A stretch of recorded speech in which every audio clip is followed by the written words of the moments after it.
बिस्मिल्लाहिर्रहमानिर्रहीम। अस्सलाम वालेकुम स्टूडेंट, उम्मीद है आप सब खैरियत से होंगे।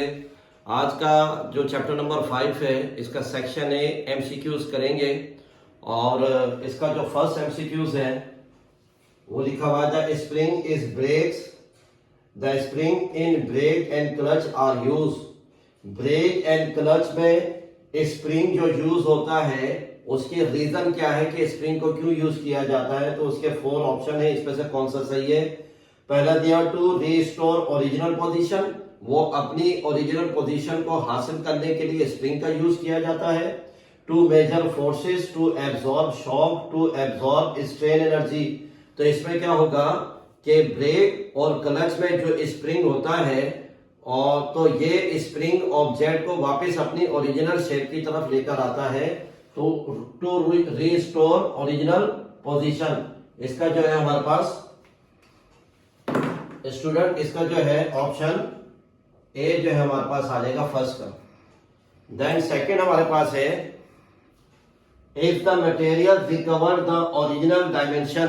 अगर मटेरियल जो है अपनी ओरिजिनल डायमेंशन को कवर कर लेता है when an external force is remove, जब एक्सटर्नल फोर्स को रिमूव कर दिया जाए तो this deformation is known as, तो इस डिफॉर्मेशन को हम क्या कहते हैं, वो हमारे इनइलास्टिक, परमानेंट, इलास्टिक, इरिवर्सिबल।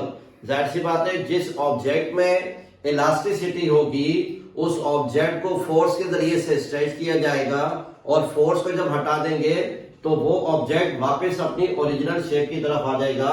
तो इसका मतलब इसमें जो है इलास्टिक जो है वो हमारे पास सेकंड का ऑप्शन सी हमारे पास है। फिर थर्ड है which of the following material is more elastic.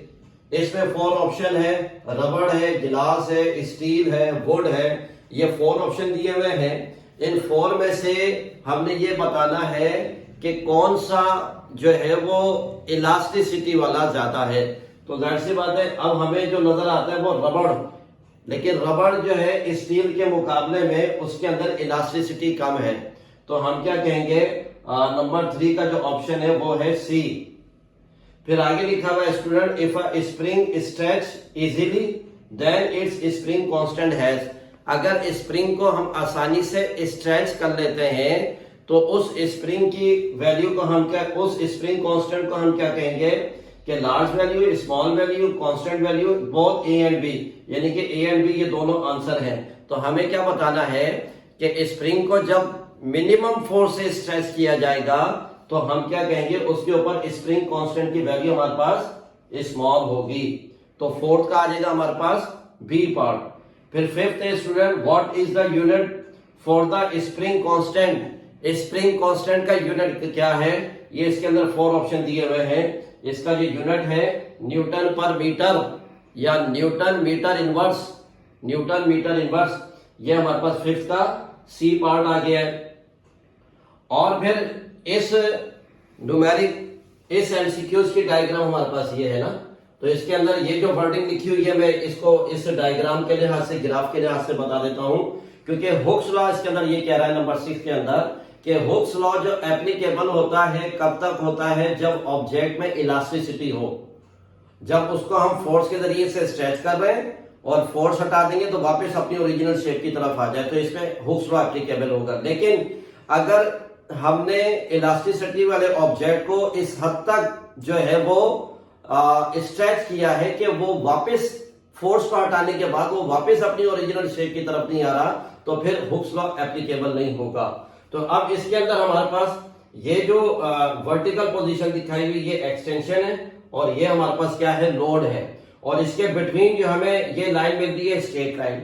अच्छा, जब तक ये स्ट्रेट लाइन चलती रहेगी तब तक हुक्स लॉ एप्लीकेबल होगा, लेकिन इस स्ट्रेट लाइन में अगर बेंडिंग आ गई तो हुक्स लॉ एप्लीकेबल नहीं होगा।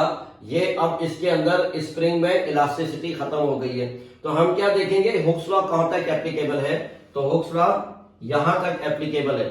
अब इसको देखना है कि कौन सी रीडिंग आ रही है, 8 हमारे पास रीडिंग आ रही है। तो इसका मतलब क्या है कि इसका 6 का जो हमारे पास ऑप्शन है वो है बी। फिर इसके अंदर कह रहा है which of the following is not a unit of pressure. इसमें से कौन सा जो है प्रेशर का यूनिट नहीं है, तो इसमें पास्कल है, बार है, एटमॉस्फेयर है, न्यूटन। तो न्यूटन जो है वो हमारे पास प्रेशर का यूनिट नहीं है, तो हमारे पास ये ऑप्शन डी आ जाएगा। और फिर इसके अंदर ये हमारे पास है, if a metal block applies a force of 20 Newton, एक मेटल ब्लॉक है उसके ऊपर 20 न्यूटन फोर्स हमने अप्लाई की है और उसका एरिया कितना है 5 सेंटीमीटर स्क्वायर, तो हमें फोर्स भी गिवन है और हमारे पास एरिया भी गिवन है। Find the pressure being applied by the block on the area, तो इसके ऊपर कितना हमारे पास प्रेशर आएगा उसको इस रफ डायग्राम के कैलकुलेशन के जरिए से देख रहे हैं।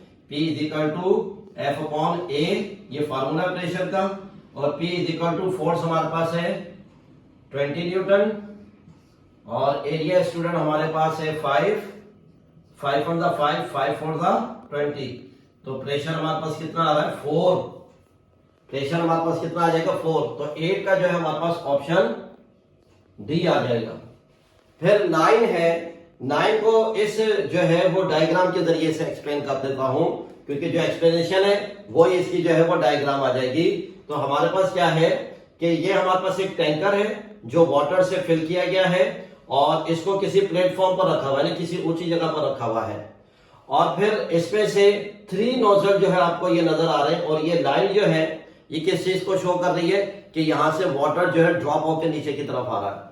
अब जो वाटर यहां से हाइट से जो ड्रॉप होकर नीचे की तरफ आ रहा है, तो इस आने वाले वाटर का प्रेशर कम है, वो इस वजह से कम है क्योंकि ये जो नोजल है, ये जो हमारे पास पार्ट है ये सरफेस के करीब है, तो यहाँ पर वाटर का प्रेशर कम है, तो इधर से निकलने वाले पानी का प्रेशर भी कम होगा।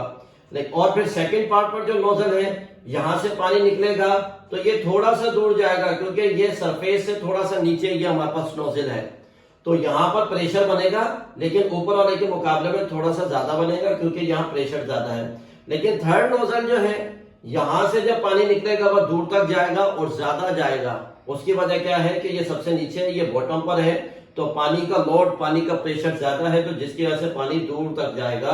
तो हमारे पास अब क्या है कि जितनी ज्यादा डेप्थ होगी वाटर का उतना ज्यादा प्रेशर होगा, तो इसके अंदर ये लिखा pressure decrease with depth, depth के लिहाज से प्रेशर डिक्रीज होता है, प्रेशर इंक्रीज विद डेप्थ, और डेप्थ के लिहाज से प्रेशर इंक्रीज होता है, और more water available to flow out from the bottom, यानी कि और पानी चाहिए होता है उसको फ्लो करने के लिए। Density of water different places, और डिफरेंट प्लेसेस पर वाटर की जो है डेंसिटी वो डिफरेंट होती है, तो हमारे पास क्या आ जाएगा, इसका ऑप्शन बी आ जाएगा, क्योंकि जितने डेप्थ पर हम जाएंगे वाटर का जो प्रेशर है वो उतना ही बढ़ता चला जाएगा।